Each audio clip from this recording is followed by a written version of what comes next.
Hello friends, स्वागत है आप सभी का सीबीबीकल आर्ट्स क्लास में। दोस्तों, आज के इस वीडियो में समाज शास्त्र के मोस्ट इंपॉर्टेंट लघु उत्तरीय क्वेश्चन कवर करने वाले हैं। तो चलिए फटाफट आपको तैयार करवाते हैं और आपको बता दें, साथ में आपको याद भी करवा देंगे।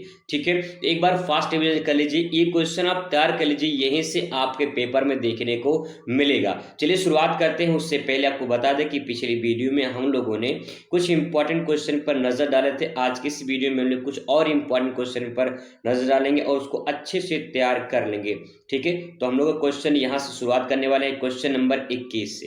क्वेश्चन नंबर 20 तक हम लोग पिछली वीडियो में कवर कर लिए थे। आज की इस वीडियो में क्वेश्चन नंबर 21 से शुरुआत करने वाले हैं। तो इस प्रकार से क्वेश्चन देखने को मिलेगा। उपनिवेशवाद क्या है, इसके प्रभाव का वर्णन कीजिए। अथवा करके क्वेश्चन ऐसे पूछिएगा कि उपनिवेश क्या है, इसके महत्व विशेषताओं को बताइए। ऐसे भी क्वेश्चन पूछ सकता है। अगला क्वेश्चन है सामाजिक सर्वेक्षण किसे कहते हैं, इसके प्रमुख उद्देश्य बताइए। या फिर क्वेश्चन पूछेगा कि लोकतंत्र को परिभाषित कीजिए, लोकतंत्र में राजनीतिक दलों की क्या भूमिका है। इस प्रकार से क्वेश्चन देखने को मिलेगा।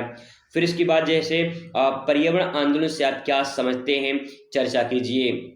बहुत सारे आंदोलन हुए हैं पर्यावरण से संबंधित, तो उसके बारे में आपको बताना है। फिर साक्षात्कार किसे कहते हैं और इसके गुण और दोष बताना है।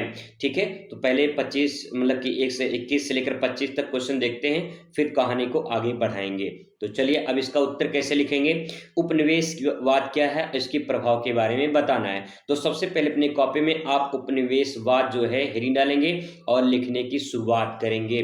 ठीक है, तो इस प्रकार से लिखेंगे। उपनिवेशवाद एक ऐसी प्रणाली है जिसमें एक शक्तिशाली देश किसी अन्य देश या क्षेत्र पर राजनीतिक, आर्थिक या सांस्कृतिक रूप से नियंत्रण स्थापित करता है। जैसे एग्जाम्पल मैंने कई बार इस क्वेश्चन का जिक्र किया है, जैसे चीन है।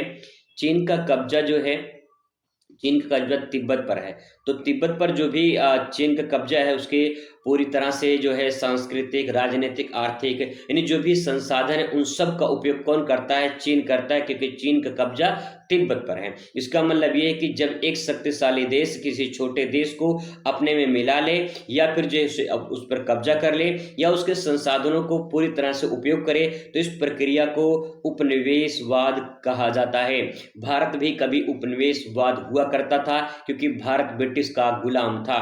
ठीक है, कहानी आगे बढ़ाते हैं। तो आगे देखिए, वहां अपने लोगों को जो है बसाता है और उस क्षेत्र के संसाधनों का शोषण भी करता है। जैसे चीन ने कब्जा कर रखा है तिब्बत पे, तो वहां अपने लोगों को बसाएगा और उसके जो संसाधन है उन संसाधनों का अंधाधुंध उपयोग करेगा।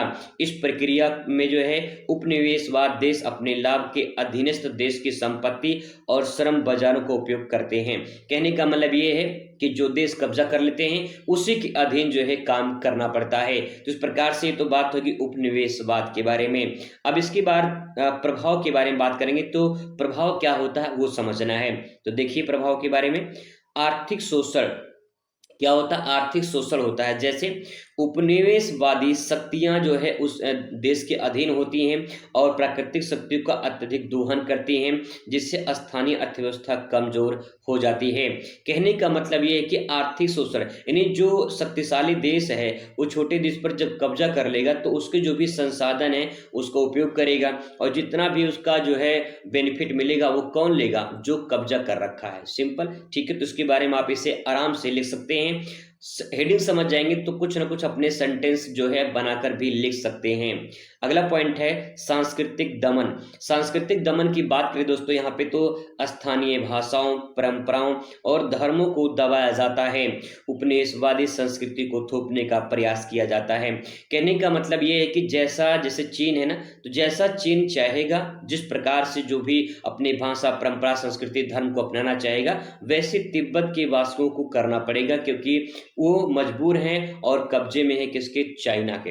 इस प्रकार से जो है जैसा चीन चाहेगा वैसा उनको करना पड़ेगा। यानी सांस्कृतिक दमन का मतलब है कि जो तिब्बत की अपनी संस्कृति है उससे उनको हाथ धोना पड़ेगा। ठीक है, क्योंकि चाइना की जैसी संस्कृति होगी, जैसी उसकी भाषा होगी, जो भी धर्म होगा वो उसको अपनाएगा और उसी को जो है तिब्बत में थोपेगा। ठीक है, आगे देखिए राजनीतिक नियंत्रण। राजनीतिक नियंत्रण का मतलब है कि सिंपल सी बात यह है कि जिस देश ने कब्जा कर रखा है छोटे देश पर, वही देश वहां पे राजनीति भी करेगा। जैसे भारत में जब ब्रिटेन थे, मतलब ब्रिटिश शासक थे यहाँ पे, अंग्रेज जब यहाँ पे थे, तो अंग्रेज शासन कर रहे थे, तो तो यहाँ पे ऐसे ही जब किसी शक्तिशाली देश किसी छोटे देश पर कब्जा कर लेता है तो उसका शासन चलता है जो देश कब्जा कर रखा है। ठीक है, स्थानीय शासनों को हटाकर या नियंत्रित करके उसे उपनिवेशवादी अपने राजनीतिक नीतियों लागू करते हैं और अपने स्वशासन की क्षमता जो है वो जिससे उनकी स्वशासन की क्षमता कम हो जाती है। यानी जब भारत में अंग्रेज थे तो अंग्रेजों का शासन चल रहा था, यहाँ पे राजा महाराजा का शासन फिर खत्म होने लगा धीरे धीरे। इसके बाद जो है यहाँ पे जो उपनिवेशवादी थे यानी जो अंग्रेज थे वो स्वशासन यानी धीरे धीरे उनका राजाओं का शासन जो था वो खत्म होने लगा। आगे देखिए, अगला पॉइंट है सामाजिक असमानता। सामाजिक असमानता का मतलब यह है कि उपनिवेशवाद के कारण समाज में वर्ग और जाति आधारित असमानताएं बढ़ती हैं जिससे सामाजिक तनाव भी उत्पन्न होता है। जो उपनिवेशवाद है इसके कारण बहुत सारे समाज में उथल पुथल देखने को मिलते हैं। जो जाति व्यवस्था है, जो धर्मवाद है, जो क्षेत्रवाद है, उन सब में भी कहीं कहीं बहुत ही जो है समस्याएं उत्पन्न होती हैं और तनाव देखने को मिलता है, जिसे सामाजिक तनाव के नाम से जान सकते हैं। ठीक है, आगे इसके बारे में लिखेंगे शिक्षा और भाषा का प्रभाव। शिक्षा और भाषा का भी प्रभाव पड़ता है। उपनिवेशवादी अपनी भाषा और शिक्षा का भी प्रणाली को बढ़ावा देते हैं जिससे स्थानीय ज्ञान और परंपराएं जो है हासिल की जाते हैं। कहने का मतलब ये है कि जब यहाँ पे अंग्रेज थे तो अंग्रेज यहाँ पे भारत में थे तो अंग्रेजी ही पढ़ाते थे, हिंदी नहीं पढ़ाते थे, वो अंग्रेजी ही पढ़ाते थे ज्यादातर। तो कहने का मतलब ये है कि अंग्रेज जब यहाँ पे थे अपनी भाषा को यहाँ पे अपनी भाषा को बढ़ावा दे रहे थे। तो उसी प्रकार से आप इसको सेंटेंस को लिख सकते हैं। ठीक है, आराम से समझ सके आप अपनी भाषा में कन्वर्ट करके लिख सकते हैं। उपनिवेशवाद को यह प्रभावित दीर्घकालिक होते हैं, मतलब प्रभाव दीर्घकालीन लंबे समय तक चलता है। जैसे अंग्रेज थे भारत में 200 सालों तक गुलाम बना रखे थे। 200 साल तक सोचिए, 200 साल तक गुलाम कर रखे थे और स्वतंत्रता प्राप्ति के बाद समाज अपनी छाप छोड़ते हैं। अंग्रेज यहाँ से चले गए लेकिन अंग्रेजी अपनी छोड़ गए यहाँ पे। ठीक है, अपने यहाँ पे अंग्रेजी छोड़कर चले गए भैया वो, तो इस प्रकार से अपनी छाप छोड़कर चले जाते हैं। अगला क्वेश्चन देखिए, सामाजिक सर्वेक्षण किसे कहते हैं, इसके प्रमुख उद्देश्य बताइए। सामाजिक सर्वेक्षण क्या होता है इसको समझना है। समाज में किस प्रकार के सर्वेक्षण होते हैं। देखिए, सामाजिक सर्वेक्षण करने का मतलब ये होता है कि समाज में अलग अलग प्रकार के सर्वेक्षण किए जाते हैं उनसे संबंधित, जो समाज से संबंधित होता है। जैसे सामाजिक सर्वेक्षण एक अनुसंधान पद्धति है। अनुसंधान करना होता है रिसर्च करना, खोज करना, और पद्धति यानी एक ऐसी सिस्टम है जिसमें हमें समाज के बारे में जानकारी प्राप्त होती है। जब हम उसके बारे में समझते हैं, वहाँ की जनसंख्या के बारे में, वहाँ शिक्षा के बारे में, वहाँ स्वास्थ्य के बारे में, वहाँ आर्थिक स्थिति के बारे में, आदि के बारे में हम जब अध्ययन करते हैं तो हमारे पास एक डेटा एकत्रित होता है। और डेटा एकत्रित कैसे होता है, जब हम सर्वे करते हैं। कहाँ करते हैं, समाज में करते हैं, सिंपल। ठीक है, तो सामाजिक सर्वेक्षण का मतलब ये है कि जो हम रिसर्च करते हैं समाज में, उनसे हमें विभिन्न प्रकार की जानकारियां मिलती हैं और फिर उस जानकारी को हम एकत्रित करके फिर उनके जो उद्देश्यों की पूर्ति होती है, उन्हें करने का जो उद्देश्य होते हैं, उद्देश्यों की पूर्ति करने का समाधान किया जाता है। ठीक है, जो भी समस्याएं होती हैं उन्हें सुलझाने का प्रयास किया जाता है। ठीक है, आगे देखिए, इसमें हम लिखेंगे सामाजिक सर्वेक्षण के प्रमुख उद्देश्य कौन कौन से हैं।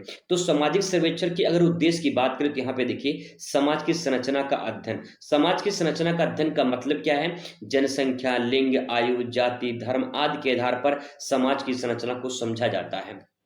जैसे मान लीजिए आपको जो है भेजा गया किसी गांव में सर्वे करने के लिए, और आप गांव में गए हैं तो वहां पे आप सिर्फ जो है आपको पूरे गांव का सर्वे करना है। तो सिर्फ आप वहां महिलाओं का सर्वे नहीं करेंगे, आप वहां सिर्फ लड़कियों का सर्वे नहीं करेंगे, आप वहां पे सिर्फ जो है लड़कों का सर्वे नहीं करेंगे। कहने का मतलब कि सबका सर्वे करेंगे, सबके बारे में जानेंगे। वहाँ जनसंख्या कैसी है, वहाँ लिंग, वहाँ मतलब कि मेल फीमेल के बारे में, आयु, किस वर्ग के वहाँ के लोग ज्यादा निवास करते हैं, जाति के बारे में, धर्म के बारे में, आदि के बारे में समझना जो है ये सामाजिक संरचना का अध्ययन कहलाता है। ठीक है, यानी सिंपल भाषा में कहा जाए भैया तो समाज में जाकर समाज के बारे में अध्ययन करना, उनसे रिलेटेड जो भी जानकारी प्राप्त करना होता है वो सामाजिक संरचना के अंतर्गत आता है। ठीक है, आगे देखिए, इसमें नेक्स्ट पॉइंट है नीति निर्माण में सहायता। नीति निर्माण में सहायता का मतलब ये कि सरकारी और गैर सरकारी संगठनों को नीति बनाने में जो है डेटा प्रदान करना होता है। यानी अगर सरकार कोई नियम बनाती है तो उसके लिए उसके पास कोई डेटा होना चाहिए। ठीक है, कोई उसके पास साधन होना चाहिए जिससे वो नीति नियम बना सके। ठीक है, निर्माण उसका कर सके। आगे देखिए अगला पॉइंट आप यहाँ पे लिखेंगे, सामाजिक संरचना का, सामाजिक परिवर्तन का मूल्यांकन। सामाजिक परिवर्तन का मूल्यांकन का मतलब ये कि समाज के साथ समाज में हुए परिवर्तन का अध्ययन करना और उनकी दिशा का निर्धारण करना सामाजिक परिवर्तन का मूल्यांकन होता है। यानी समाज में परिवर्तन जो होता है उसके लिए मूल्यांकन किया जाता है, मतलब कि समाज में एक प्रकार से जांच की जाता है, सर्वे किया जाता है, जिससे हमें पता चलता है कि समाज की क्या स्थिति है, क्या पोजीशन उसकी है और समाज किस प्रकार से समाज में बदलाव देखने को मिल रहे हैं। ठीक है, आगे इसमें लिखेंगे नेक्स्ट पॉइंट, सार्वजनिक राय की संग्रह। सार्वजनिक राय की संग्रह का मतलब ये है कि जब विभिन्न मुद्दों पर जनता की राय ली जाती है तो उससे एक बहुत अच्छी जानकारी प्राप्त होती है और राजनीतिक दृष्टिकोण से, सामाजिक दृष्टिकोण से देखा जाए तो कहीं न कहीं समाज के हित के लिए ही काम किया जाता है।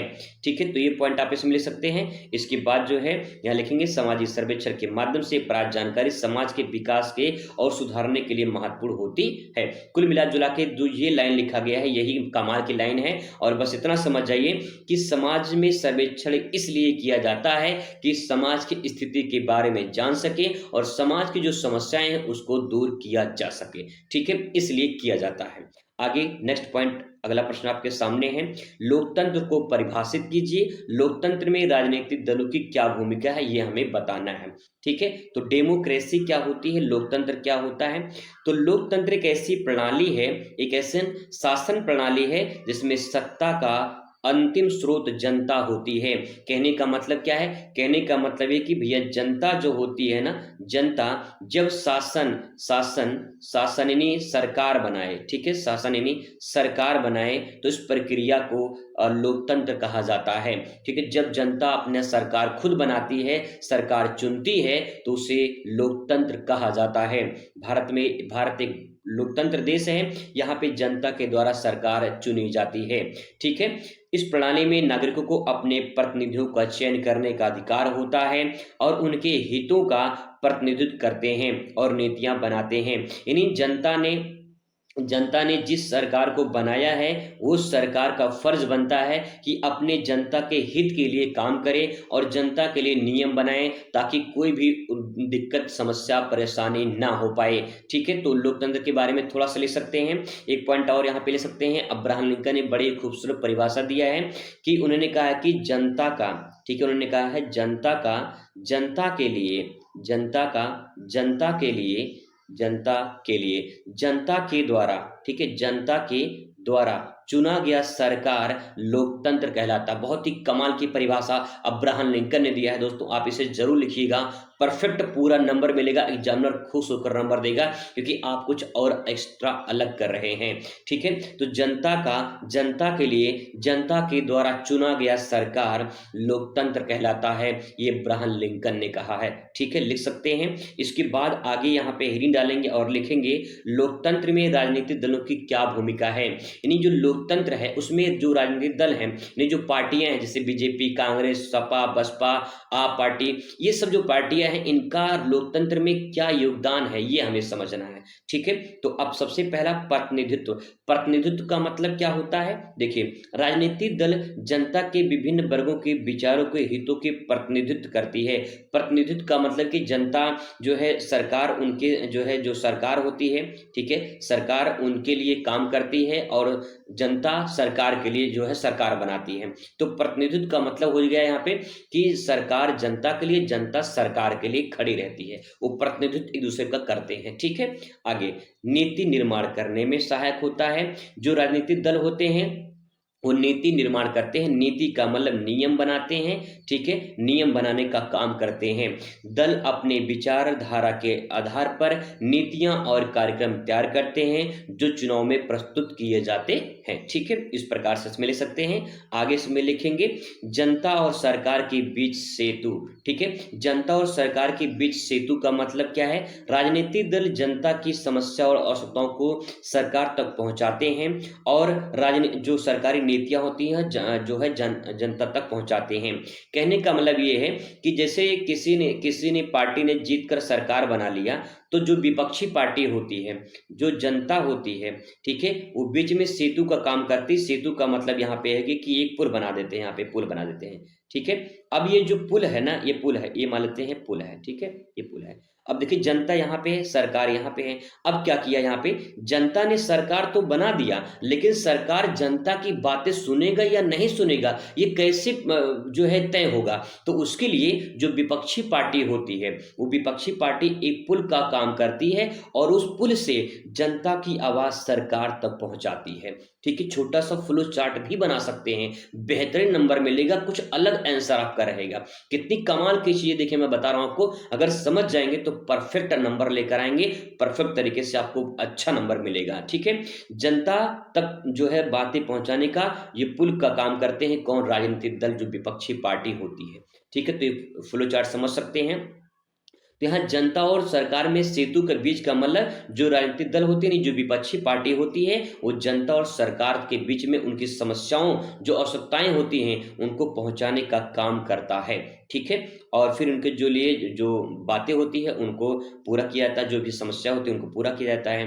नेक्स्ट अगला पॉइंट इसमें लिखेंगे, नेतृत्व के विकास। नेतृत्व का विकास का मतलब दल नए नेताओं को विकसित करते हैं और उन्हें राजनीतिक प्रक्रिया में शामिल करते हैं। जितनी भी अलग अलग दल हैं, राजनीतिक दल यानी पार्टियां हैं, वो नेताओं को विकसित करते हैं, मतलब नए नए नेता आते हैं, फिर अपने तरह से वो विकास करते हैं। तो ये नेतृत्व जो है, नेतृत्व का विकास मतलब राजनीतिक जो दल होते हैं उसमें नए नए नेताओं को विकसित करते हैं, ठीक है। नेक्स्ट, चुनावी प्रक्रिया में भागीदारी। चुनावी प्रक्रिया में भागीदारी का मतलब है जो राजनीतिक दल होते हैं वो चुनाव उम्मीदवारों को खड़े करते हैं और प्रचार करते हैं और जनता की मतदान के लिए प्रेरित करते हैं, यानी जनता मत दे, वोट दे, ताकि जो है एक सही सरकार का चुनाव किया जा सके, ठीक है। चुनाव में प्रक्रिया में भागीदारी होता है। तो ऐसे बहुत सारे इंपॉर्टेंट पॉइंट है जो आप इसमें लिख सकते हैं कि लोकतंत्र में राजनीतिक दलों की क्या भूमिका होती है। आगे इसमें इस प्रकार राजनीतिक जो दल होते हैं उसमें लोकतंत्र एक कार्य प्रणाली में केंद्रीय भूमिका निभाते हैं। शासन की स्थिरता, प्रभावशीलता में योगदान करते हैं। कहने का मतलब यह है कि राजनीतिक दल की अहम भूमिका होती है लोकतंत्र में, सिंपल, ठीक है। आगे देखिए क्वेश्चन नंबर नेक्स्ट आपके सामने है कि पर्यावरण आंदोलन से आप क्या समझते हैं, इस पर चर्चा कीजिए। इन्वायरमेंट जो है मूवमेंट क्या है, इन्वायरमेंटल मूवमेंट के बारे में बात करें तो ऐसे बहुत सारे पर्यावरण आंदोलन किए गए हैं। जैसे एक सामाजिक और राजनीतिक आंदोलन है पर्यावरण आंदोलन, जिसका उद्देश्य पर्यावरण सुरक्षा या उसका संरक्षण और सुधार करने को होता है। यह आंदोलन प्राकृतिक संसाधनों की सतत उपयोग का मतलब यह होता है कि जैसे मान लीजिए एक पेड़ है, ठीक है, एक पेड़ है और इस पेड़ को आप उपयोग कर रहे हैं, ठीक है, इस पेड़ को आप उपयोग कर रहे हैं और आपकी आने वाली पीढ़ी भी अगर इस पेड़ का उपयोग कर ले तो इस प्रक्रिया को सतत उपयोग कहा जाता है। सतत उपयोग का मतलब क्या, सतत उपयोग का मतलब जो कंटिन्यू चलता रहे, यानी प्राकृतिक संसाधनों का हम तो उपयोग कर रहे हैं, हमारी आने वाली पीढ़ी भी अगर उसका उपयोग कर लेती है तो उसे सतत उपयोग कहा जाता है। दूसरा देखिए प्रदूषण नियंत्रण करने के लिए पर्यावरण संबंधी आंदोलन किए जाते हैं ताकि इन्वायरमेंट दूषित ना हो, और अगर इन्वायरमेंट दूषित होगा तो हम भी कहीं न कहीं प्रभावित होंगे, ठीक है। आगे जैव विविधता की सुरक्षा का मतलब होता है, जैव का मतलब होता है जीव जंतु वनस्पतियां और विविधता का मतलब होता है भिन्नता, यानी एक क्षेत्र में जो विभिन्न प्रकार की जीव जंतु वनस्पतियां पाई जाती हैं उन सबको संरक्षण करना है, उनको जो है जो प्रदूषण होते हैं उससे बचाना है। तो जैव विविधता का मतलब जिन क्षेत्रों में जीव जंतुओं और वनस्पतियों की भिन्नता पाई जाती है उसे जैव विविधता कहते हैं और उनके लिए संरक्षण करने की जरूरत है। जैसे आज की डेट में गिद्ध अगर आप देखे होंगे बचपन में, तो आज आपको गिद्ध दिखाई नहीं देता है।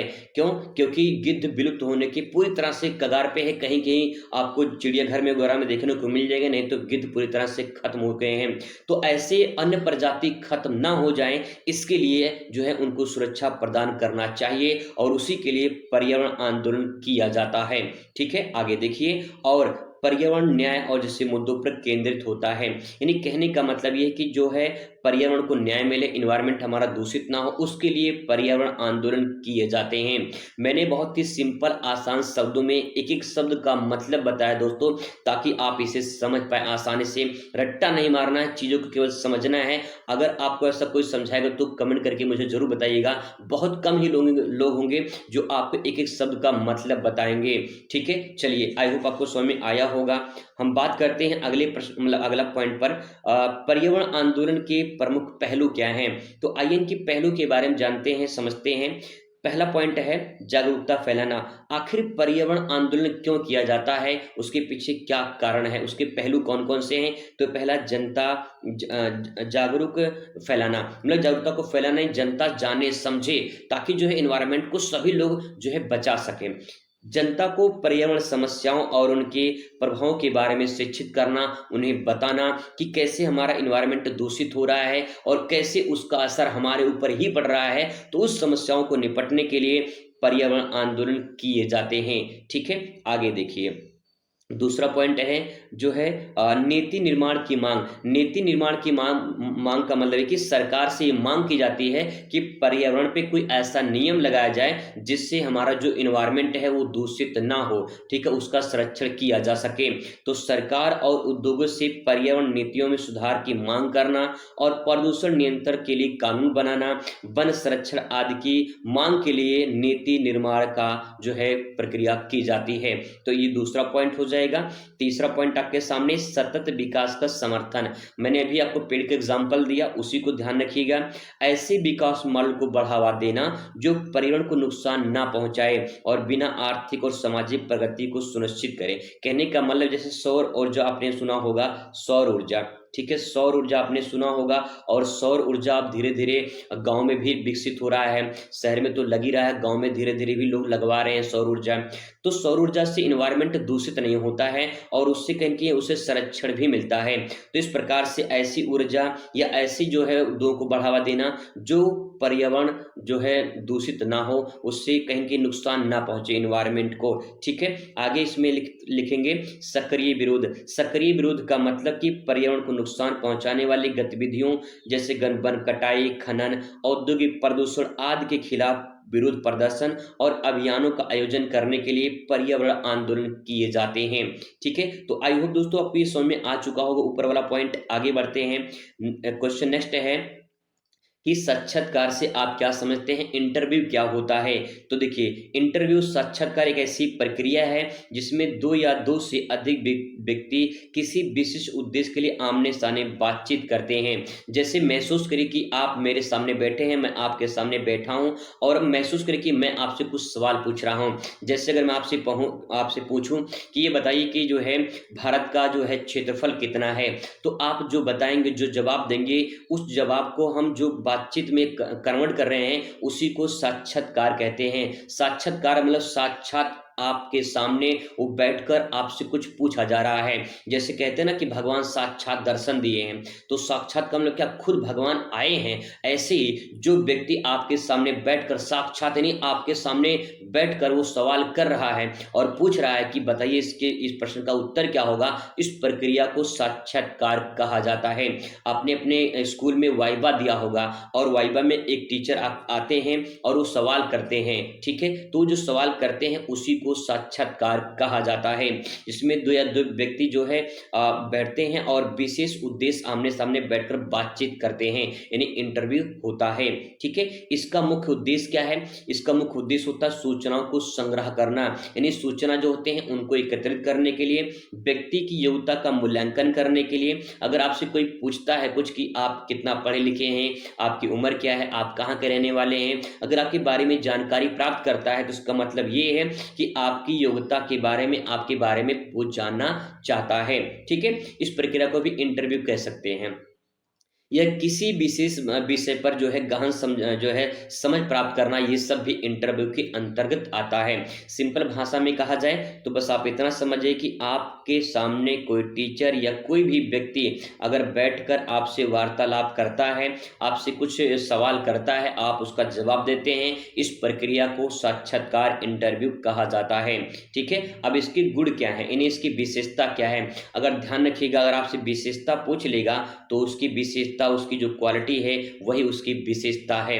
ठीक है, तो इसमें प्रत्यक्ष संपर्क, पहली विशेषता क्या है, प्रत्यक्ष संपर्क। आप महसूस करिए जब आप किसी के सामने बैठेंगे तो प्रत्यक्ष मतलब डायरेक्ट उससे संपर्क होगा कि नहीं होगा, बिल्कुल होगा, तो उसमें रटने वाली बात नहीं है, प्रत्यक्ष संपर्क होता है। साक्षात्कारकर्ता उत्तरदाता के बीच सीधा संवाद स्थापित होता है, जिससे सूचनाओं को स्पष्ट से बढ़ती है। मतलब कि साक्षात्कार उत्तरदाता यानी जो इंटरव्यू है, जो लेने वाले हैं, टीचर हैं वो या कोई व्यक्ति है, वो बैठते हैं, आप बैठते हैं और सामने बातचीत होता है, संवाद होता है, संवाद का मतलब बातचीत होता है, और उसके माध्यम से जो आंकड़े होते हैं, जो सूचना होती है वो प्राप्त होता है। ठीक है, तो प्रत्यक्ष संपर्क होने से। अगला पॉइंट इसमें लिखेंगे गहन जानकारी का संग्रह करना। गहन जानकारी संग्रह करने का मतलब इस विधि से व्यक्ति की भावनाओं के बारे में, उनके दृष्टिकोण, उनके अनुभव के बारे में विस्तृत जानकारी प्राप्त होती है। यानी जब कोई आपसे बात करता है, जैसे शुरुआत में जब लड़का लड़की देखने आते हैं तो होता क्या है कि आपके बारे में जानना चाहते हैं कि आपका नाम क्या है, आपका क्वालिफिकेशन क्या है, आपका आचरण क्या है, आपका बोलने का तरीका क्या है, आपका बैठने का तरीका क्या है, आपका पूरा हाव भाव लेते हैं, वो आपका पूरी जानकारी लेना चाहते हैं। तो वही चीज यहाँ पे है, गहन संग्रह मतलब कि पूरी जानकारी आपसे प्राप्त करना चाहते हैं, वही चीज आप इसमें लिख सकते हैं। ठीक है, आगे देखिए, तीसरा पॉइंट आप यहाँ पे लिखेंगे प्रश्नों का लचीलापन। प्रश्नों का लचीलापन का मतलब ये होता है कि जो प्रश्न उसमें पूछे जाते हैं उसमें बदलाव भी किए जाते हैं, उसमें कुछ ना कुछ परिवर्तन किए जाते हैं। जैसे अगर मान लीजिए आपको प्रश्न का उत्तर नहीं आ रहा है तो आपसे दूसरा प्रश्न पूछा जाएगा। अब यहाँ पे क्या होता है प्रश्नों के लचीलापन में, जैसे प्रश्नों साक्षात्कार के दौरान प्रश्नों की स्थिति के अनुसार बदला या अनुकूलित किया जा सकता है, इससे अधिक प्रासंगिक जानकारी मिलती है।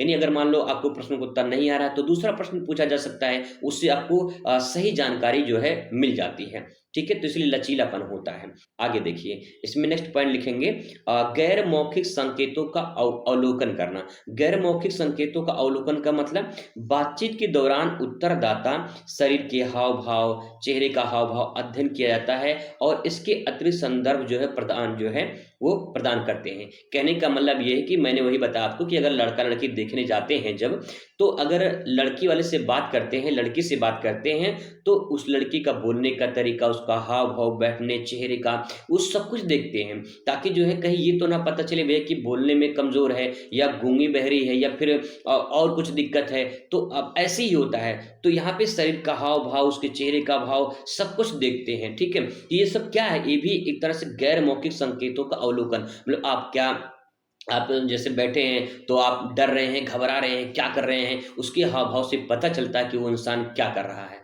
ठीक है, आगे देखिए, नेक्स्ट पॉइंट स्पष्टीकरण की सुविधा। स्पष्टीकरण की सुविधा का मतलब ये कि यदि उत्तर स्पष्ट ना हो, ठीक है, अस्पष्ट हो, तो साक्षात्कारकर्ता यानी जो इंटरव्यू लेने वाला है वो तुरंत जो है उसका स्पष्टीकरण मांग सकता है। मतलब ये है कि अगर वो उत्तर से संतुष्ट नहीं हुआ तो फिर से उसी में क्वेश्चन करेगा, अच्छा नहीं ये बताइए कि अगर पृथ्वी गोल है तो गोल क्यों है। ठीक है, इस प्रकार से वो पूछ लेगा, जिससे डाटा गुणवत्ता में सुधार होता है। ठीक है, आगे देखिए, नेक्स्ट है इसके दोष भी कुछ हैं, साक्षात्कार के कुछ दोष भी। क्या दोष हैं, समय और लागत की अधिकता होती है।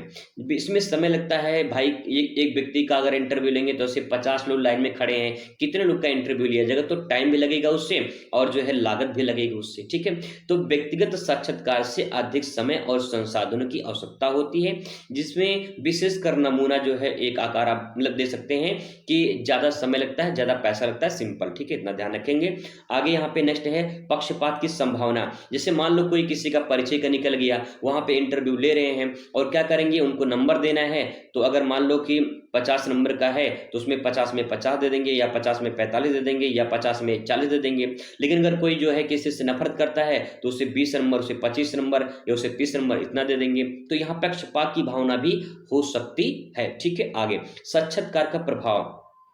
साक्षात्कारकर्ता जो होता है उसका प्रभाव, इसका मतलब साक्षात्कारकर्ता उपस्थिति या प्रश्न पूछने का तरीका उत्तरदाता के उत्तरों को प्रभावित कर सकता है। यानी साक्षात्कार जो इंटरव्यू करने वाला व्यक्ति है वो कैसे पूछता है, किस प्रकार से सवाल पूछता है, किस अंदाज में सवाल पूछता है, गुस्से में, खुश होकर कैसे पूछता है, ये सब पूरी जो है उसका साक्षात्कारकर्ता का प्रभाव पड़ता है किस पे, उत्तरदाता पे। ठीक है, तो ये भी इसकी जो कहीं कहीं प्रभाव होता है। कभी कभी इंसान गुस्से में आकर पूछ लिया भाई तुमने कैसे कर दिया, या तुम बता नहीं पा रहे हो, मार दिए, उसको मार दिया, तो ये सब क्या है, उसका प्रभाव हो जाता है ना। नेक्स्ट है यहाँ पे देखेंगे गोपनीयता की कमी। गोपनीयता की कमी का मतलब है कि कुछ उत्तरदाता संवेदनशील जानकारी साझा करने में असहज महसूस करते हैं, जिससे डाटा पूर्णता प्रभावित होती है। यानी कहने का मतलब कि जैसे अगर आप कोई पर्सनल बातें पूछा जाए, कुछ ऐसी बातें पूछा जाए जो आपको लगे यार बताने लायक तो नहीं है ये बात, तो फिर वो गोपनीयता की कमी यहाँ पे देखने को मिलती है। ठीक है, चलिए आगे देखते हैं। नेक्स्ट पॉइंट है यहाँ पे प्रशिक्षण की आवश्यकता। प्रशिक्षण की आवश्यकता का मतलब है प्रभावी साक्षात्कार के लिए साक्षात्कारकर्ता विशेष प्रशिक्षण की आवश्यकता होती है ताकि वह प्रश्नों को सही ढंग से प्रस्तुत कर सके, ताकि उत्तर जो है उत्तर का सही विश्लेषण किया जा सके। ऐसा नहीं है कि जो मन में आए एग्जामिनर को वो पूछ ले, वो कहीं कहीं एक टॉपिक होता है, उस टॉपिक पे जो है उसको सवाल करना होता है। ठीक है, ऐसा नहीं जो मन में आए वो पूछा जाए। आगे देखिए, नेक्स्ट है इन गुणों और दोषों को ध्यान में रखते हुए साक्षात्कार विधि का उपयोग सावधानी पूर्वक करना चाहिए। इसकी योजना निष्पादन के साथ साथ किया जाना चाहिए ताकि विश्वसनीय और डेटा जो है मान्य होना चाहिए। इसके बारे में ऐसा लिख सकते हैं। क्वेश्चन नंबर नेक्स्ट आपके सामने है दिव्यांगों की प्रमुख समस्याओं का वर्णन कीजिए, या फिर ग्राम पंचायत के प्रकार का वर्णन कीजिए, या फिर सामाजिक सर्वेक्षण किसे कहते हैं इसके उद्देश्य बताइए। हम लोग क्वेश्चन कवर कर चुके हैं। आगे है पश्चिमीकरण क्या है, इसके गुणदोष बताइए, या फिर जाति व्यवस्था में परिवर्तन के कारण का उल्लेख कीजिए। इस प्रकार से क्वेश्चन देखने को मिलेगा। तो चलिए फटाफट इनको भी देख लेते हैं। दिव्यांगों की प्रमुख समस्याओं का वर्णन करने का मतलब क्या होता है, दिव्यांग व्यक्ति को समाज में कई चुनौतियों का सामना करना पड़ता है। आप सबसे पहले दिव्यांग क्या होता है यही जान लीजिए। कोई व्यक्ति अगर लूला हो, लंगड़ा हो, अंधा हो, काना हो, ठीक है, तो उसे दिव्यांग कहा जाता है। अगर किसी को कोई लंगड़ा है तो कह दोगे, अगर आप कहोगे हे लंगड़ा, हे लूला, तो बुरा मान जाएगा। उसे दिव्यांग, ये दिव्यांग भाई कहोगे ना तो बुरा नहीं मानेगा। ठीक है, तो आप इस तरह से सम्मान पूर्वक, सम्मान जो शब्द है उसको प्रयोग करिए। अगर किसी को अंधा है कोई तो आप कहोगे हे अनहरा, तो गुस्सा कर जाएगा भैया। ठीक है, तो दिव्यांग व्यक्ति को समाज में कई चुनौतियों का सामना करना पड़ता है, उनके समग्र विकास और समावेशित में बाधा उत्पन्न करती है। उसकी कुछ समस्या यहाँ पे दिए गए हैं। समावेशित का मतलब होता है कि जैसे एक अच्छा बच्चा है, एक कोई लंगड़ा बच्चा है, ठीक है, दो बच्चे हैं यहाँ पे, तो दोनों में अंतर है कि नहीं है, बिल्कुल अंतर है, लेकिन दोनों को शिक्षा समान देनी चाहिए, दोनों को समानता भी समान होना चाहिए। लेकिन उसके साथ में जो लूला लंगड़ा बेचारा है उसके साथ में भेदभाव होने लगता है, तो समस्या हो जाती है यहाँ पे। तो यही है, इस समावेशित का मतलब दोनों समान नहीं है ये कहा गया है। ठीक है, जबकि एक अच्छा बच्चा, एक लूला कोई लंगड़ा हो तो वो भी समान उसी को होना चाहिए। ठीक है, अब उसकी प्रमुख समस्याएं, क्या समस्याएं हैं आइए देखते हैं क्या समस्या है। पहला है शिक्षा में बाधा। तो शिक्षा में बाधा का मतलब यह होता है कि दिव्यांग व्यक्तियों के लिए विशेष शैक्षणिक संसाधनों और सुविधाओं की कमी के कारण उनको साक्षरता दर में कमी देखने को मिलती है। 2011 की जनगणना के अनुसार भारत में दिव्यांग व्यक्तियों की साक्षरता दर 45 रही है।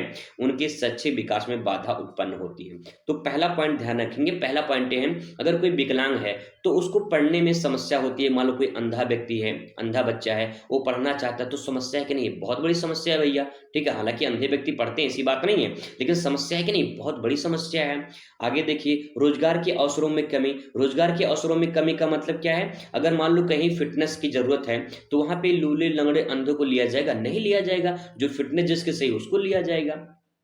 रोजगार के अवसरों में कमी। रोजगार के अवसरों में कमी का मतलब कि दिव्यांग व्यक्तियों के लिए रोजगार के अवसर सीमित होते हैं, क्योंकि वो अच्छे तरीके से, भाई अगर मान लो कहीं पे फिटनेस की अगर मांग हो गई सरकारी जॉब में या कहीं पे, तो काम नहीं कर पाएंगे, तो इसका मतलब वो बाहर हो जाएंगे, यानी बाहर का मतलब रोजगार की कमी हो जाएगी। ठीक है, इसमें लिख सकते हैं ऐसा। आगे देखिए, नेक्स्ट पॉइंट इसमें लिखेंगे सामाजिक भेदभाव और कलंक। भाई सिंपल सी बात, अगर कोई मतलब कम सुनता है तो उसे कहेंगे हे बहिरा, हे बहिरा, है ना, बहरा बहरा बोलेंगे उसे। कोई काना है तो काना बोलेंगे, कोई लूला है, लंगड़ा, यानी कलंक जो समाज देती है ना, जो समाज लक्षण लगाती है, वो जो है लगाती है। समाज में दिव्यांग व्यक्तियों के सहानुभूतिपूर्व दृष्टिकोण और उन्हें बोझ जो है मानने की मानसिकता के कारण उन्हें सामाजिक भेदभाव और अलगाव का सामना करना पड़ता है। बहुत सारी सामाजिक बुराइयां हैं, तो ऐसा देखने को मिलता है। अगला पॉइंट इसमें लिख पाएंगे, स्वास्थ्य सेवाओं में कमी। इन्हें दिव्यांग व्यक्तियों के लिए विशेष स्वास्थ्य सेवाओं और पुनर्वास केंद्र की कमी होती है, जिससे उनकी चिकित्सा आवश्यकताओं की पूर्ति में कठिनाई होती है। स्वास्थ्य सेवाओं की कमी का मतलब कि बहुत कम उनकी देखरेख हो पाती है। आगे देखिए, नेक्स्ट पॉइंट है सुगम्य अवसंरचना का अभाव। सुगम्य अवसंरचना का अभाव का मतलब है कि सार्वजनिक स्थानों, परिवहन और भवनों में दिव्यांग व्यक्तियों के लिए आवश्यक सुविधाओं का अभाव है, जिससे उनकी स्वतंत्र गतिशीलता को प्रभावित करती है। इस प्रकार से सेंटेंस को इसको लिखिएगा, ठीक है, बस हेडिंग ध्यान रखिएगा। आगे है राजनीतिक प्रतिनिधित्व की कमी, मतलब कि दिव्यांग व्यक्तियों की राजनीतिक प्रतिनिधित्व में जो है नगण्य है, यानी कम है। यानी आप देखिए, नजर उठा के देख लीजिए, राजनीति में कितने ऐसे लोग हैं जो विकलांग हैं, जो लूले हैं, जो लंगड़े हैं, जो अंधे हैं, आप बहुत कम देख पाएंगे। इसका मतलब है कि नगण्य मतलब उसमें राजनीतिक प्रतिनिधियों में भी इनका संख्या कम देखने को मिलती है। आगे, इन समस्याओं को समाधान के लिए सरकार, समाज और विभिन्न संगठनों को मिलकर कार्य करना चाहिए, ताकि दिव्यांग व्यक्तियों के लिए समावेशी का मतलब वही सही बच्चा और जो विकलांग बच्चा है, दोनों को बराबर हक मिलना चाहिए और सुलभ वातावरण सुनिश्चित किया जा सके। इसके बारे में आप इस प्रकार से लिखेंगे। क्वेश्चन नंबर नेक्स्ट आपके सामने है, ग्राम पंचायत के प्रकारों का वर्णन करना है। तो ग्राम पंचायत में देखिए, ग्राम पंचायत भारत में ग्रामीण स्वशासन सबसे निचली इकाई मानी जाती है, जो ग्रामीण और ग्रामीण विकास प्रशासन में महत्वपूर्ण भूमिका निभाती है। ठीक है, ग्राम पंचायतों के जो है प्रकार राज्यों की पंचायती राज अधिनियम के अनुसार भिन्न हो सकते हैं, लेकिन समानतः ग्राम पंचायतों को उनके आकार, जनसंख्या और कार्य क्षेत्र के आधार पर निम्नलिखित प्रकारों से वर्गीकृत किया गया है। ग्राम पंचायत का मुखिया कौन होता है, कमेंट करके जरूर बताइएगा। वैसे यहाँ पे ग्राम पंचायत की बात करें तो यहाँ पे देखिए, पंचायती जो राज व्यवस्था है ना, इस पंचायती राज व्यवस्था में 3 पॉइंट हैं। कौन कौन से, पहला ग्राम पंचायत है, दूसरा जो है क्षेत्र पंचायत है, दूसरा क्षेत्र पंचायत, और तीसरा है जिला पंचायत। ये त्रिस्तरीय पंचायत के नाम से जानी जाती है, और ग्राम पंचायत का जो मुखिया होता है वो आप कमेंट करिएगा। ठीक है, चलिए आगे बात करते हैं। यहाँ पे आकार के आधार पर जो है इसको कैसे डिवाइड करेंगे, तो छोटी ग्राम पंचायत, बड़ी ग्राम पंचायत। छोटी ग्राम पंचायत का मतलब क्या है, इन पंचायतों में संख्या जो होती है कम होती है, क्षेत्रफल भी छोटा होता है, और इनका जो कार्य और समाधान जो संसाधन होते हैं वो सीमित होते हैं। सिंपल नाम से स्पष्ट है, छोटा ग्राम पंचायत है, यानी गांव जो है वो छोटा है। गांव छोटा है तो भैया वहां पे जो है उसी प्रकार से शासन वहां पे होगा, और गांव अगर बड़ा है तो उसका मतलब ये है कि वहां पे क्षेत्रफल बड़ा भी है और जनसंख्या बड़ा है, तो वहां जिम्मेदारी भी बड़ी होगी। सिंपल, कोई दिक्कत नहीं है। ठीक है, आगे देखिए, नेक्स्ट है प्रशासन की संरचना के आधार पे। प्रशासन की संरचना के आधार पे मतलब ये, एक स्वतंत्र ग्राम पंचायत होता है, एक सामूहिक ग्राम पंचायत होता है। स्वतंत्र का मतलब क्या, स्वतंत्र का मतलब एकल गांव आधारित पंचायत जो अपने प्रशासनिक कार्य को स्वतंत्र होती है। जैसे एक गांव होता है, एक गांव में ग्राम प्रधान है, और ग्राम प्रधान जो है पूरे गांव का देखरेख करते हैं, तो पूरी तरह से स्वतंत्र है। जो भी गांव में काम कराना है वो प्रधान के द्वारा किया जाता है। अब यहाँ पे सामूहिक देखिए, सामूहिक मतलब क्या, कई छोटे छोटे गांव मिलकर एक संयुक्त पंचायत का गठन करते हैं, तो जहां संसाधनों और प्रशासन के जो कार्य होते हैं उसका समन्वय जो है किया जाता है, नहीं तालमेल बैठा के काम करना पड़ता है। जैसे होते आपके गांव में कई सारे कस्बे होते हैं, पूर्वे होते हैं, तो पूर्वे जो बटे होते हैं उस प्रकार से डिवाइड हो जाते हैं, उनको मिलाकर काम करना होता है। ठीक है, इस प्रकार से इसको लिख सकते हैं। आगे, कार्यक्रम के आधार पे मतलब क्या, सामान्य ग्राम पंचायत और विशेष ग्राम पंचायत। सामान्य का मतलब क्या होता है, जो सामान्य प्रशासनिक कार्यों जैसे सड़क निर्माण, जलापूर्ति, स्वच्छता और प्रबंधन का कार्य करती है, वो सामान्य हो गया। ठीक है, आगे अगर बात करें इसमें विशेष ग्राम पंचायत में, तो उसमें लिखेंगे जो विशेष ग्रामों कार्यक्रमों, परियोजनाओं और जैसे कृषि विकास, महिला सशक्तिकरण या शिक्षा पर केंद्रित होती है। विशेष का मतलब क्या, किसी एक पार्टिकुलर, किसी विशेष बातों को ध्यान देना।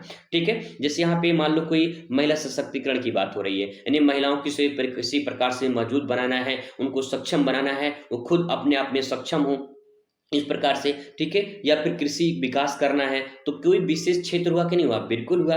तो विशेष ग्राम पंचायत के आधार पर भी इसे बांटा जा सकता है। आगे से मिल सकते हैं, ग्राम पंचायतों की संरचना और प्रकार राज्यों की पंचायती राज अधिनियम के अनुसार भिन्न हो सकते हैं। उनकी कार्य प्रणाली स्थानीय आवश्यकताओं के और संसाधनों पर आधारित या फिर निर्धारित होती है। कहने का मतलब है ग्राम पंचायत जो उनकी संरचना होती है, उनकी जो बनावट होती है, जनसंख्या कम होगी तो उसी प्रकार से मैनेज करेंगे, जनसंख्या बड़ी होगी तो जिम्मेदारी भी बड़ी होगी, ठीक है। क्वेश्चन नंबर नेक्स्ट आपके सामने है, सामाजिक सर्वेक्षण क्या होता है, इसके बारे में लोग चर्चा कर चुके हैं। इस क्वेश्चन को अभी ऊपर पढ़ें तो आप उसको एक बार देख लीजिएगा, ठीक है, उसको रिपीट हम लोग नहीं करेंगे। बात करते हैं पश्चिमीकरण क्या होती है, इसके गुण और दोष के बारे में बताना है। तो आइए बात करते हैं पश्चिमीकरण क्या होता है। सबसे पहले यहाँ पे देखिए, अगर मैं दिशा की बात करूं तो देखिए नॉर्थ है, ये साउथ है, इधर ईस्ट है और इधर वेस्ट है। कहने का मतलब ये है कि इधर भैया जो है, जो वेस्ट है, इधर पश्चिम है, ठीक है। अब यहाँ पे थोड़ा समझने वाली बात ये है कि यहाँ पे भारत है, ठीक है, यहाँ भारत है और यहाँ पे पश्चिम में कुछ यूरोपीय देश, कुछ क्या यूरोपीय हैं, वहाँ यूरोपीय देश हैं। अब यहाँ से पश्चिम से जो यूरोपीय देश हैं वहाँ से कुछ लोग जो है भारत में आए, और भारत में जब आए तो पश्चिम से आए, ठीक है, और अपनी संस्कृति लेकर आए, और अपनी संस्कृति के साथ साथ जो है अपनी संस्कृति, बोल, भाषा सब कुछ लेकर आए और फिर यहाँ पर छोड़कर चले गए। तो कहाँ से आए, पश्चिम से आए, और पश्चिम से आए तो अपनी जो बोल भाषा है, जो उनकी संस्कृति, जब जब यहाँ पे छोड़कर चले जाएंगे तो लोग यहाँ पर अपनाएंगे, क्या अपनाएंगे, उनकी संस्कृति के बारे में, उनकी भाषा के बारे में। जैसे अंग्रेजी है, अंग्रेजी भारत की थोड़ी है, अंग्रेजी जो ब्रिटेन की, यूरोपीय जो कंट्री है उनकी है। तो यहाँ पे जो ब्रिटिश शासन थी, ब्रिटिश शासन ने अपनी अंग्रेजी छोड़ दी, तो अंग्रेजी छोड़ी तो उसी प्रक्रिया को पश्चिमीकरण कहेंगे, क्योंकि पश्चिम से वो लोग आए थे। तो पश्चिमीकरण का मतलब यहाँ पे ये हो गया कि पश्चिम से जो आकर भारत में, भारत पूर्व में है तो भारत में जो है आकर अपनी जो है जीवन शैली, अपनी संस्कृति, जीवन शैली और मूल्यों और प्रथाओं को अपनाते हैं, उनको छोड़कर चले जाते हैं, यहाँ से संस्कृति लेकर जाते हैं, वहाँ की संस्कृति लेकर आते हैं, ठीक है। आगे इसमें लिखेंगे तो पश्चिमीकरण क्या है, पश्चिमीकरण एक प्रक्रिया है जिसके माध्यम से गैर पश्चिमी समाज पश्चिमी देशों की संस्कृति, जो पश्चिम में देश हैं उनकी संस्कृति को, उनकी जीवन शैली को, उनके मूल्यों और प्रथाओं को अपनाते हैं, सिंपल, ठीक है। भारत में विशेषकर ब्रिटिश शासन के दौरान पश्चिमीकरण का प्रभाव स्पष्ट रूप से दिखाई देता था, जिसमें शिक्षा, विज्ञान, प्रौद्योगिकी और सामाजिक संस्थाओं में परिवर्तन शामिल थे। कहने का मतलब कि ब्रिटिश सरकार भारत में थी तो उस टाइम पे बहुत लोग आते थे, जाते थे, आते थे, जाते थे, उस प्रकार से पश्चिमीकरण का प्रभाव ज्यादा उस टाइम पे हुआ करता था, ठीक है। अब इसके यहाँ पे गुण क्या है, तो गुण में देखिए इसकी विशेषता देखिए, शिक्षा का प्रसार। शिक्षा का प्रसार का मतलब यह है कि यहाँ पश्चिमी शिक्षा प्रणाली की आगमन से वैज्ञानिक दृष्टिकोण से तर्कसंगत सोच को बढ़ावा मिला है, जिससे समाज में साक्षरता और ज्ञान का स्तर भी बढ़ा है। अंग्रेजी किसकी देन है, अंग्रेजों की देन है, ठीक है। आगे है सामाजिक सुधार। सामाजिक सुधार का मतलब यहाँ पे क्या, सती प्रथा। सती प्रथा का मतलब पति का डेथ होने पर पत्नी को जिंदा जला देते थे उसके साथ में, तो ये सती प्रथा थी। ये कब खत्म हुआ, पश्चिमीकरण से, उन्हीं के द्वारा खत्म हुआ, अंग्रेजों की, ठीक है। बाल विवाह, जो बाल विवाह होता था, छोटे बच्चे से ही शादी कर देते थे उस टाइम पे, तो बाल विवाह भी खत्म हुआ। जातिगत भेदभाव, ये भी बहुत बड़ी समस्या थी, ठीक है। बहुत कुरीतियां थी, कुरीतियां मतलब बुराइयां समाज में थी, और उस समाज को, बुराइयों को खत्म करने के लिए पश्चिमीकरण की जो विचारधारा है वो सबसे महत्वपूर्ण भूमिका निभाई, उनका योगदान है इन सबको खत्म करने में, ठीक है। आगे देखिए महिला सशक्तिकरण। महिला सशक्तिकरण का मतलब यह है कि पश्चिमी प्रभाव के कारण महिलाओं की शिक्षा, अधिकार और स्वतंत्रता में वृद्धि हुई, जिनसे उनकी समाज स्थिति में सुधार हुआ। भारत में पहले देखा जाता कि महिलाएं जो हैं वो घर का काम करेंगी, घर पे ही रहेंगे और उनको शिक्षा का अधिकार नहीं है, तो इस प्रकार से उनका जीवन यापन चलता था। लेकिन ब्रिटिश शासन में जब उन्होंने जब ब्रिटिश शासन आया तो ब्रिटिश शासन के दौरान महिलाओं को शिक्षा का अधिकार मिला, बहुत सारे और अधिकार मिले, आज़ादी, स्वतंत्रता का अधिकार मिला। भारत के लोगों ने भी, कुछ लोगों ने जो है उसमें महिलाओं को समान सम्मान देने के लिए आगे आए, और बहुत सारे आंदोलन भी किए गए, महिला जैसे आंदोलन बहुत सारे किए गए। तो इस प्रकार से जो है पश्चिमीकरण का भी यहाँ पे योगदान माना जाता है, ठीक है। अगला पॉइंट यहाँ पे है आधुनिक विज्ञान और प्रौद्योगिकी का विकास। आधुनिक विज्ञान और प्रौद्योगिकी का विकास का मतलब कि पश्चिमीकरण के परिणाम स्वरूप भारत में आधुनिक विज्ञान, चिकित्सा, प्रौद्योगिकी का विकास हुआ है, जिससे जीवन की गुणवत्ता जो है उसमें सुधार आया है। ठीक है, अब इसके कुछ दोष भी हैं। देखिए, कुछ हानि भी होता है तो कुछ लाभ भी होता है, तो कुछ लाभ है तो कुछ हानियां भी होंगे।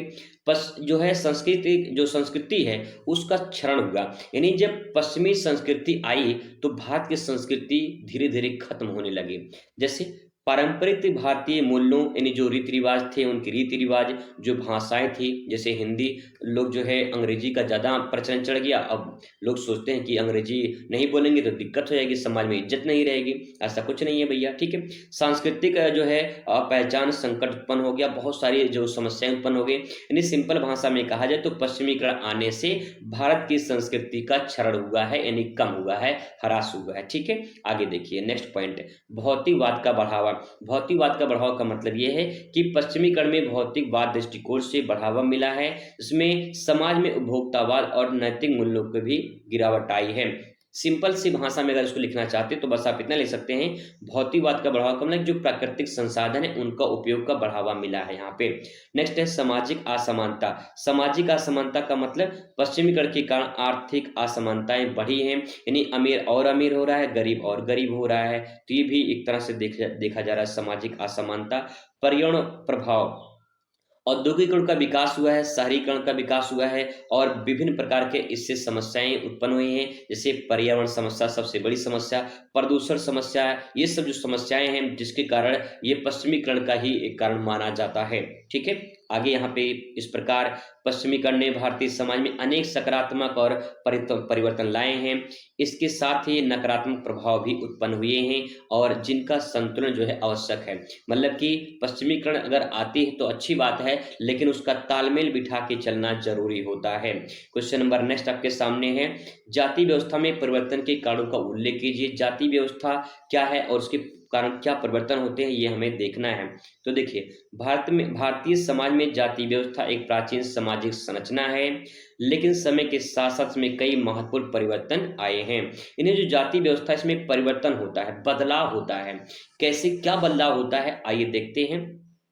जाति व्यवस्था में परिवर्तन के प्रमुख कारण है, कौन कौन से ऐसे कारण जिनके कारण जो है परिवर्तन हुए हैं। तो आधुनिक शिक्षा का प्रसार हुआ है, मतलब आधुनिक शिक्षा ने तर्क संगत सोच और वैज्ञानिक दृष्टिकोण को बढ़ावा दिया है। लेकिन यहाँ पे देखा जाए, जो आधुनिक शिक्षा है, इस आधुनिक शिक्षा में बहुत सारे परिवर्तन देखने को मिल रहे हैं। आज के दिन में शिक्षा कैसी मिल रही है आपको अच्छे तरीके से पता होगा। आपको ये भी जानकारी होगी कि आने वाले फ्यूचर में जब आप आगे पढ़ाई करेंगे तो उस टाइम पे आपको कैसी शिक्षा मिलने वाली है। ठीक है, जिससे पारंपरिक जातिगत मान्यताओं में कमी आई है।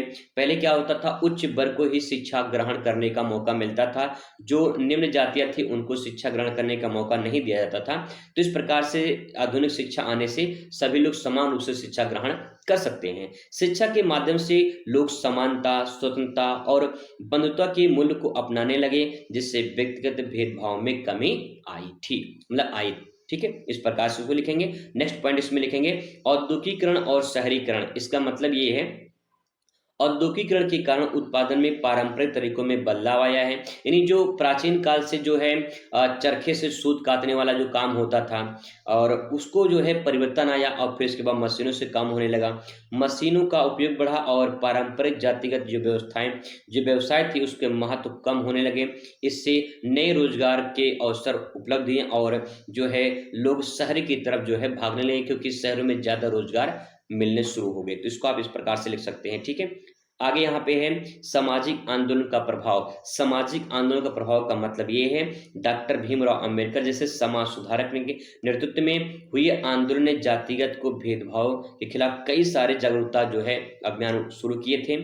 अब यहाँ पे एक पॉइंट और ध्यान रखेंगे, जो है इन आंदोलनों में दलित और पिछड़े वर्गों के अधिकारों के लिए संघर्ष किया गया था, और जिससे समाज स्थिति में सुधार मिल जा सके। ठीक है, आगे यहाँ पे नेक्स्ट पॉइंट यहाँ पे है संवैधानिक और कानून सुधार। संवैधानिक और कानून सुधार का मतलब है, भारतीय संविधान ने जातिगत भेदभाव को समाप्त करने के लिए कई विशेष जो है प्रावधान किए गए थे। कहने का मतलब ये है कि अनुच्छेद 15 और 17 के तहत जाति के जो आधार पर जो भेदभाव होता था, अस्पृश्यता को निषेध कर दिया, मतलब खत्म कर दिया गया। अनुच्छेद 17 के तहत जो छुआछूत है उसको पूरी तरह से समाप्त कर दिया गया है। अगर कोई ऐसा करता है तो उसके खिलाफ सजा भी हो सकती है, कार्रवाई भी हो सकती है। ठीक है, आगे देखिए, उदारीकरण की नीति में देखा जाए तो 1991 के बाद भारत में आर्थिक उदारीकरण के कारण निजी क्षेत्र में रोजगार के नए अवसर उत्पन्न हुए हैं। कहने का मतलब ये है कि जब 1991 में आर्थिक उदारीकरण आई थी तो उस टाइम पे नए रोजगार के अवसर उत्पन्न हुए थे। ठीक है, इसको आप ऐसे लिख सकते हैं। आगे बात करें तो यहाँ पे संचार के माध्यम का प्रभाव, संचार के माध्यम का प्रभाव का मतलब यहाँ पे ये है मीडिया, इंटरनेट और सोशल मीडिया के जो है प्रसार ने लोगों के विचारों दृष्टिकोण में बदलाव आया है। आज के दिन में सोशल मीडिया सबसे बड़ा माध्यम है जो है संचार का माध्यम में। ठीक है, नेक्स्ट है राजनीतिक जागरूकता।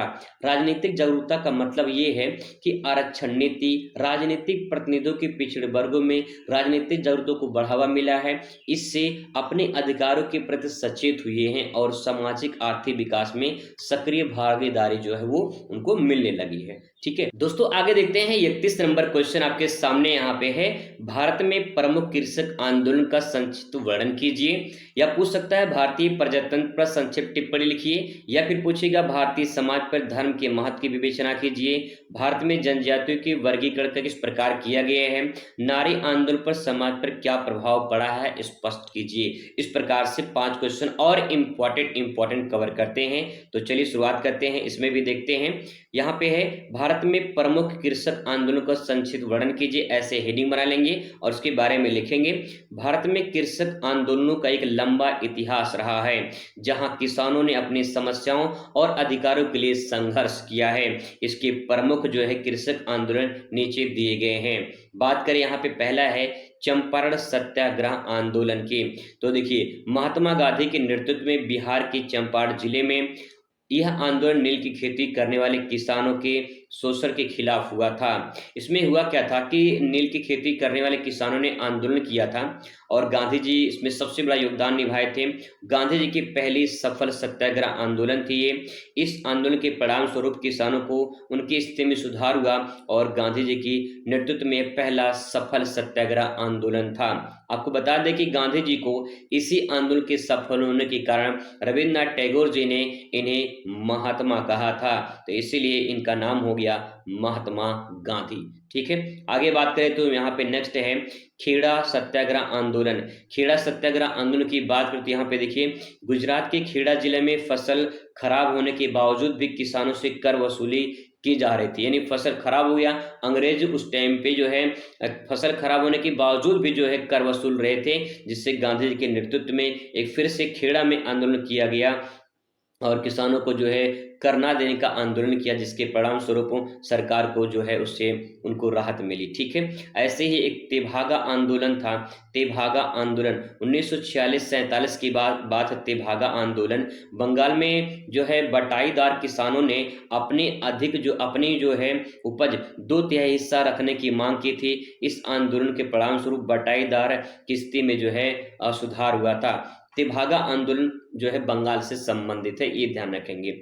अगला पॉइंट है यहाँ पे नक्सलवादी आंदोलन। नक्सलवादी आंदोलन की बात करें तो पश्चिम बंगाल में नक्सलवादी क्षेत्रों में भूमि सुधार और किसानों के अधिकारों के लिए ये सशस्त्र आंदोलन चलाया गया था। देश भर में नक्सलवादी आंदोलन की नींव रखी गई थी। ये इसमें आप पॉइंट ले सकते हैं। मेन पॉइंट हेडिंग ध्यान रखिएगा, आप उसमें कुछ बना के ले देंगे तब भी काम हो जाएगा। किसान आंदोलन 2020 से 2021 में ये चलाया गया था। केंद्र सरकार द्वारा पारित 3 कृषक कानून के खिलाफ देश भर में किसानों ने विरोध किए थे और लगभग 1 वर्ष तक चले इस आंदोलन के बाद सरकार ने इन कानूनों को वापस ले लिया था। तो यहाँ पे काफी ये भी आंदोलन प्रमुख था। नेक्स्ट क्वेश्चन आपके सामने है, भारतीय प्रजातंत्र पर संक्षिप्त टिप्पणी लिखिए। तो भारतीय प्रजातंत्र पर टिप्पणी लिखना है, लिखेंगे भारतीय प्रजातंत्र विश्व का सबसे बड़ा लोकतंत्र माना जाता है। यहाँ पे प्रजातंत्र जो है वो लोकतंत्र है और लोकतंत्र ही प्रजातंत्र है। यहाँ जब यहाँ विविधता में एकता की मिसाल देखने को मिलती है। 1947 में स्वतंत्रता प्राप्ति के बाद भारत ने लोकतांत्रिक प्रणाली को अपनाया, जिससे संविधान के माध्यम से नागरिकों को मौलिक अधिकार की सुरक्षा प्रदान की गई। यानी देश के हित के लिए क्या काम किया गया, देश की जनता के लिए क्या काम किया गया, उसके बारे में लिखना है। नियमित चुनाव और फिर स्वतंत्र न्यायपालिका और स्वतंत्र मीडिया भारत लोकतंत्र के प्रमुख स्तंभ माने जाते हैं। हालांकि समय समय पर भ्रष्टाचार, जातिवाद, धन बल के प्रभाव जैसी चुनौतियां सामने आती रहती हैं, लेकिन भारतीय लोकतंत्र में अपने लचीलापन और अस्तित्व को माध्यम से जो है इनका सामना किया है। कहने का मतलब ये कि ऐसे जो है कुरीतियां समाज में आती रहती हैं, लेकिन संविधान के आगे कोई टिक नहीं पाता है। ठीक है, बात करते हैं अगले प्रश्न पर। अगला प्रश्न है, भारतीय समाज में धर्म के महत्व की विवेचना कीजिए। तो भारतीय समाज में धर्म की क्या महत्व है? भारतीय समाज में धर्म का एक महत्वपूर्ण स्थान है, जो लोगों के जीवन के विभिन्न पहलुओं को प्रभावित करता है। अपनी अपनी उनकी धर्म होती है और उसी से संबंधित वो काम करते हैं। तो आइए क्या प्रभाव पड़ता है उसको समझते हैं। पहला है सांस्कृतिक पहचान। सांस्कृतिक पहचान का मतलब ये है कि भारतीय धर्म की सांस्कृतिक पहचान एक प्रमुख हिस्सा है, जो रीति रिवाज, त्योहारों और परंपराओं के माध्यम से व्यक्त होता है। यानी हर अपने लोगों की अपनी एक धर्म होती है और उस धर्म से संबंधित कुछ रीति रिवाज होते हैं, कुछ त्योहार होते हैं, कुछ परंपराएं होती हैं जिसको लोग मानते हैं और उसी के अकॉर्डिंग जो है उनकी पहचान अलग दिखती है। ठीक है, नेक्स्ट है सामाजिक संरचना। सामाजिक संरचना का मतलब यहाँ पे ये है कि धर्म ने समाज की संरचना में बहुत महत्वपूर्ण भूमिका निभाई है। जैसे जाति व्यवस्था हिंदू धर्म से संबंधित है, ऐसे ही अन्य धर्मों में भी कई प्रकार के सामाजिक संरचना देखने को मिलते हैं। नैतिक मूल्य की बात करें तो अगली हेडिंग लिखेंगे नैतिक मूल्य। इसमें लिखेंगे धार्मिक शिक्षाएं नैतिक मूल्य और आचरण के जो मानदंड होते हैं उसको स्थापित करती है, जो समाज में सदाचार और अनुशासन को बढ़ावा देती है। ठीक है, आगे बात करते हैं। नेक्स्ट पॉइंट इसमें है सामाजिक एकता और विभाजन। सामाजिक एकता और विभाजन का मतलब धर्म एक सामाजिक एकता को बढ़ावा देती है, वहीं दूसरी ओर धार्मिक भिन्नता के कारण संघर्ष, विभाजन भी उत्पन्न होता है। मैं इस धर्म का हूं, मैं उस धर्म का हूं, तो धर्मवाद के कारण भी लोग एक दूसरे से जो है संघर्ष कर लेते हैं। ठीक है, 34 नंबर क्वेश्चन आपके सामने है कि भारत में जनजातियों का वर्गीकरण कीजिए। तो भारत में जनजातियों का वर्गीकरण करना है तो सबसे पहले अगर उनको भौगोलिक आधार पे बांटा जाए तो इस प्रकार से देखिए, यहाँ पे लिख सकते हैं उत्तरी पूर्वी क्षेत्र में नागा जनजाति के लोग रहते हैं, मेजो पहाड़ी मिजोरम में मेजो जनजाति के लोग रहते हैं, और गारो खासी जयंतिया यानी जो है आप मेघालय में गारो खासी जयंतिया आप देख पाएंगे। ठीक है, तो उत्तरी पूर्वी जो क्षेत्र हैं, जैसे कि भारत के अगर ये वाला क्षेत्र देखा जाए तो जो है इस प्रकार से यहाँ पे ये उत्तर पूर्वी क्षेत्र है। ठीक है, तो यहाँ पे जो है आपको देखने को मिलेगा कि जो है यहाँ पे मेघालय है, मेघालय में यहाँ पे जो है गारो खासी जयंतिया, और नागालैंड में नागा, और मिजोरम में जो है आपके मिजोरम में जो है मिजो जो जनजाति है पाई जाती है। वही मध्य भारत की बात करें तो मध्य भारत में गौंड जनजाति है, भील है, संथाल जनजाति है। जो आपकी गौंड जनजाति है ये दक्षिण भारत में देखने को ज़्यादा मिलती है, जैसे दक्षिण भारत में कम कहेंगे, लेकिन मध्य भारत में जैसे कि मध्य प्रदेश, राजस्थान और जो है महाराष्ट्र में देखने को मिलती है। जो भील जनजाति है राजस्थान में देखने को मिलती है, और संथाल जनजाति झारखंड वगैरह में, छत्तीसगढ़ में यहाँ देखने को मिलती है। दक्षिण भारत में टोडा, कोटा, कुरबा ये सब जनजाति देखने को मिलती है। तो जनजाति के नाम यहाँ पे हैं। ठीक है, अब इनको अगर भाषा के आधार पे बांटा जाए तो भाषा के आधार पे इंडो आर्यन जो जनजाति है इसमें भील और मीणा जनजाति के नाम से जानी जाती है। द्राविड़ की बात करें तो यहाँ पे गौंड, कोल ऐसे जनजाति कुछ नाम यहाँ पे दिए गए हैं। और जो है आगे है ऑस्ट्रो एशियाटिक, संथाल, मुंडा ये सब यहाँ की जनजाति हैं। ठीक है, और सीनो तिब्बती में बात करें तो नागा, लेप्चा जैसे जनजाति सीनो तिब्बती में पाए जाते हैं।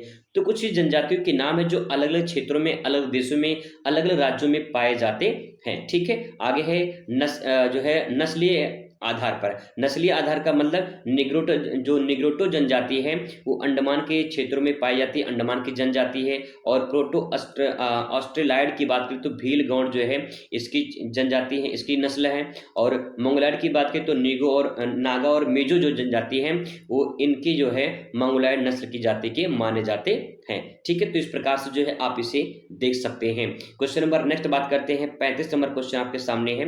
नारी आंदोलन से जो है समाज पर क्या प्रभाव पड़ा है?